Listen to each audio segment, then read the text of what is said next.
I was always told not to play with my food, as it is a blessing to eat. However, I'm one to tease my meals, and killing is always a treat. Buried alive, but immortal, I resolved to claw myself out, no matter how long it took. It was half a century before I considered I could be digging the wrong way. As the first person to land on Mars, I decided to prank the mission control by saying, "What is that thing?" and then going silent. Never expected to hear "mission successful" from them.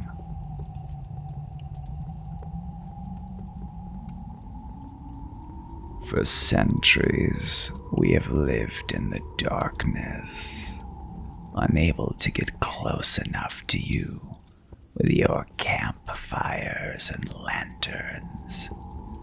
Now you lie awake in your beds with tiny little screens inches from your face.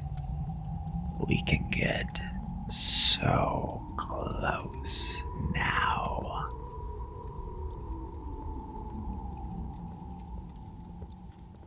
I awoke to see a mass of beastly, writhing horrors advancing towards me, and realized the cult had chosen to show me mercy by leaving a gun and a single bullet. As I reached for the revolver, I began to understand it wasn't a mercy at all. You need fingers to fire a gun, and they hadn't been so generous with those.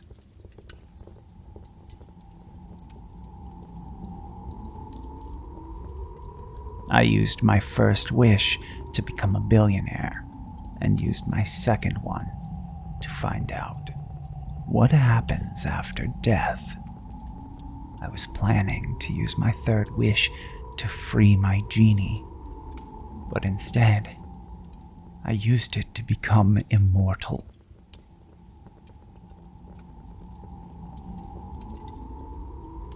I heard true crime objects sell like crazy, so I'm going to put up for auction floral dress of local woman slain by husband with chainsaw. I scheduled the listing to go up next week.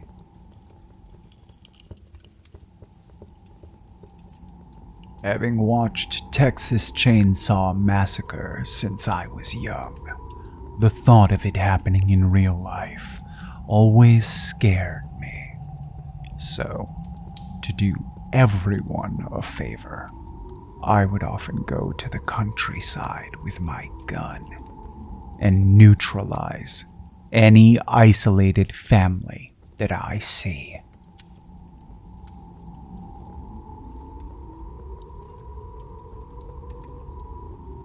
This place has everything. Nails, hammers, hacksaws, chainsaws, bowie knives, staples, staple guns, heavy-duty garbage bags, cellophane, duct tape, bleach. My stepfather would be proud of how neat and tidy I managed to keep the sites where I meticulously chop up those who walk away with impunity after committing heinous crimes.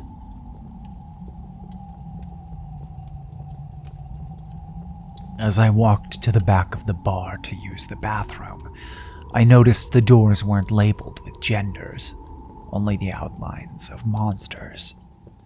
Thinking it a joke, I picked the bathroom on the left and entered, finding myself in the dripping, fang-lined, horrific maw of a foul beast.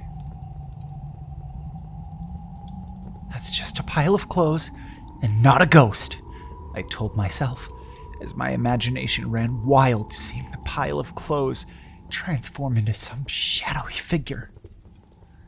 It wasn't until I felt the cold blade against my neck, that I realized my mind was not playing tricks.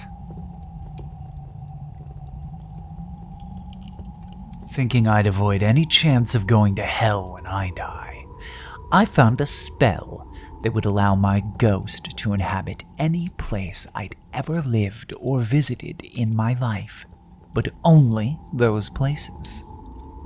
Now, shivering in the vast, cold emptiness, I contemplate the difference between relative and absolute location as I watch the sun and earth wheel away through space.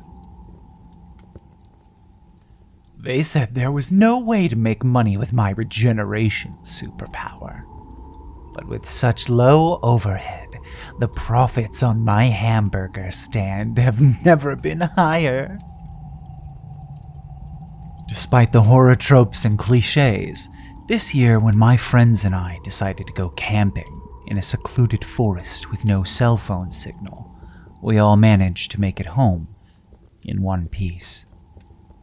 I miss when they hadn't decided to stitch us together. I lean down at the sink to splash my face in water, and when I look up to see my reflection, I'm met with a bloody face, black eyes, and teeth sharpened to points. Every day, I get a little more beautiful. The girl on the hospital bed writhed in agony, gnashed her teeth, and howled, but none of the instruments attached to her showed any cause to her suffering. The aliens working on her nodded in satisfaction, thrust more long pins into her feet, and recorded the fact that even level 10 pain did not shatter the illusion that was human reality.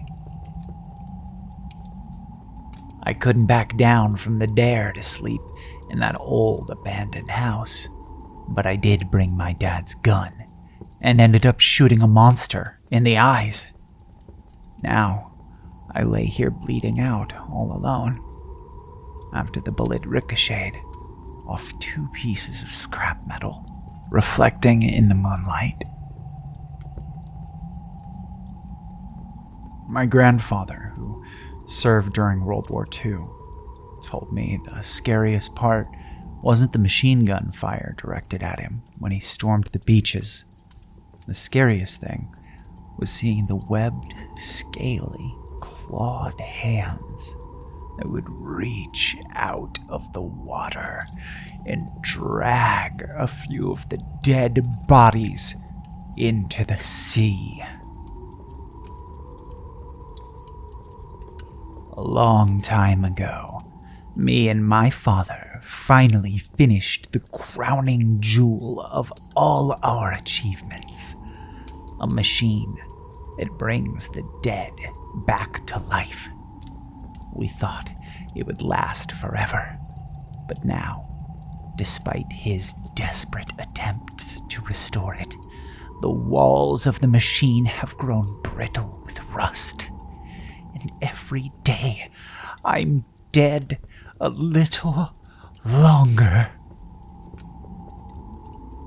My best friend constantly claimed that he was abducted by aliens, so I took him to the field where he said it happened, to prove him wrong and help ease his mind.